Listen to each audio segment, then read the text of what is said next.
আপোনাৰ জীৱনতো এনেকুৱা হয় যে বিভিন্ন ব্যস্ততাৰ মাজত আপোনাৰ এনেকুৱা লাগে কেতিয়াবা যেন সকলো যেন নিগেটিভ, সকলো যেন নহ'ব বা সকলো আপোনাৰ কাৰণে ইম্পচিবল, বা আপোনাৰ এনেকুৱা লাগে যেন এনেকৈ কেনেকৈ হ'ব, আৰু নেগেটিভনেছবিলাক আপোনাৰ চিন্তাত থাকে। আৰু মাজে সময়ে নিগেটিভনেছবিলাক আপোনাৰ চিন্তালৈ আহে। আমি আমাৰ যি এই মানসিক অৱস্থাটো তাক আমি উন্নতিৰ শিখৰলৈ নিবৰ কাৰণে বা আমি প্ৰতিটো সময়তে সক্ৰিয় হৈ থাকিবৰ কাৰণে নিশ্চিত ৰূপত আমি কিছুমান প্ৰক্ৰিয়া অৱলম্বন কৰাটো খুবেই দৰকাৰ। আমি বিভিন্ন সময়ত আপোনালোকক বিভিন্ন কণ্টেণ্টবোৰত আমি কওঁ যে আপোনালোকে এক্সিছ বাৰ্ছ কৰিব, ৰেইকি কৰিব, EFT কৰিব, বা আপুনি অন্যান্য যিবিলাক হিলিং থাকে আপুনি সেইবোৰ কৰিব। আমি এই বিষয়ে আলোচনা কৰোঁ। আমাৰ উদ্দেশ্য এটাই, যাতে আপুনি আপোনাৰ যাতে মানসিক অৱস্থাটো সক্ৰিয় হয় বা আপুনি বিভিন্ন নিগেটিভ চিন্তাৰ পৰা আঁতৰি আহি আপুনি বৰ্তমানত জীয়াই থাকি আৰু সকলো নিগেটিভ থকাৰ পিছতো আপুনি যথেষ্ট পজিটিভ হয় পুনৰ আপোনাৰ লক্ষ্য উদ্দেশ্যৰ দিশত আপুনি গতি কৰাটো আপোনাৰ কাৰণে অতি দৰকাৰ। আৰু সেই কাৰণে আমি এই বিষয়বিলাক আলোচনা কৰোঁ। তে বন্ধুসকল, আপোনালোকে নিশ্চয় এই ভিডিঅ'বিলাক বা এই ধৰণৰ কণ্টেণ্টবিলাক আপোনালোকে চাব। লগতে আমি বিভিন্ন সময়ত এই ধৰণৰ ৱৰ্কশ্বপ আৰু ট্ৰেইনিংবিলাক আমি অৰ্গেনাইজ কৰোঁ। আপোনালোকে আমাৰ ট্ৰেইনিং এণ্ড ৱৰ্কশ্বপবিলাক জইন কৰিব পাৰিব। আমি আপোনালোকক গাইডেঞ্চ কৰোঁ কেনেকৈ আপুনি এই বিষয়বিলাক ব্যৱহাৰ কৰি আপোনাৰ জীৱনত আপুনি মেৰিগল, আপোনাৰ জীৱনত চেঞ্জ আপুনি আনিব পাৰিব। সাধাৰণতে এই প্ৰক্ৰিয়াবিলাকত এটা বস্তু আমি গুৰুত্ব দিব লাগে যে আপুনি নিজৰ যি ভিজুৱেলাইজেশ্যন, মই আচলতে একচুৱেলি কি কৰিব বিচাৰিছোঁ, মই কৰিব কি বিচাৰিছোঁ, এই ধৰণৰ আপোনাৰ যি ক্লিয়াৰ এটা পিকচাৰ আপোনাৰ হাতত থকাটো আপোনাৰ কাৰণে খুবেই দৰকাৰ। আপুনি প্ৰথমতে এটা ক্লিয়াৰ পিকচাৰ আপুনি সন্মুখত আপুনি আনিব। একচুৱেলি আপুনি বিচাৰিছে কি, বা আপোনাৰ জীৱনৰ লক্ষ্য কি, উদ্দেশ্য কি, তাক আপুনি ভালদৰে ভিজুৱেলাইজ আপুনি কৰাটো দৰকাৰ। যেতিয়া আপোনাৰ এই ভিজুৱেলাইজ কৰাটো ঠিক হৈ যায়, আপুনি জানে যে আপুনি কি কৰিব, কি উদ্দেশ্য লৈ আপুনি জীয়াই আছে, কি কৰিব গৈ আছে আপুনি, বা আপোনাৰ আগন্তুক সময়খিনিৰ লক্ষ্য উদ্দেশ্য কি। যেতিয়া আপুনি কনফাৰ্ম হ'ব, তাৰপিছত নিশ্চয় আপুনি আপোনাৰ যি শক্তি তাক আপুনি জাগৃত কৰিব। আপোনাৰ ভিতৰত লুকাই থকা অফুৰন্ত শক্তিক, এনাৰ্জি আপোনাৰ ভিতৰত লুকাই আছে, সেই শক্তিক আপুনি জাগৃত কৰিব লাগিব। আপুনি বুজি উঠিব লাগিব আপোনাৰ ভিতৰত লুকাই থকা যি ঐশ্বৰিক শক্তি তাক আপুনি বুজি উঠিব লাগিব।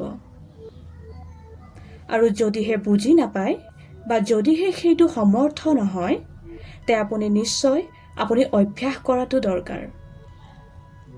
কাৰণ অভ্যাসৰ বলত আপুনি নিজৰ ভিতৰত লুকাই থকা শক্তি, লুকাই থকা শক্তি হওক বা ঈশ্বৰীয় শক্তিক আপুনি আৱিষ্কাৰ কৰিব পাৰিব।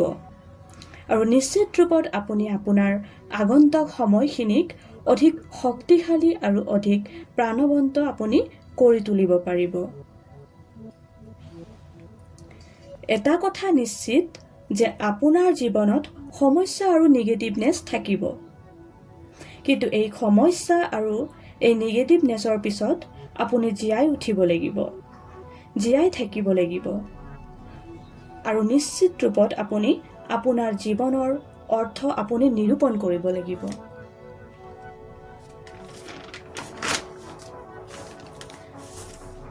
আপুনি পুনৰবাৰ নিজকে আপুনি ইষ্টাব্লিছ কৰিব লাগিব। পুনৰবাৰ আপুনি নিজকে প্ৰমাণ কৰিব লাগিব যে প্ৰকৃতাৰ্থত আপুনি এজন কোন হয়। গতিকে সেইকাৰণে আপুনি নিশ্চয় অভ্যাস কৰিব, নিজৰ ভিজুৱেলাইজেশ্যন ক্লিয়াৰ কৰিব।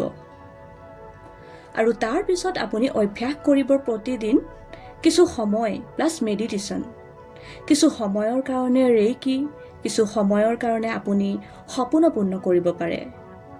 বিভিন্ন সময়ত মিৰৰ ৱৰ্কৰ ওপৰতো আলোচনা কৰিছিলোঁ।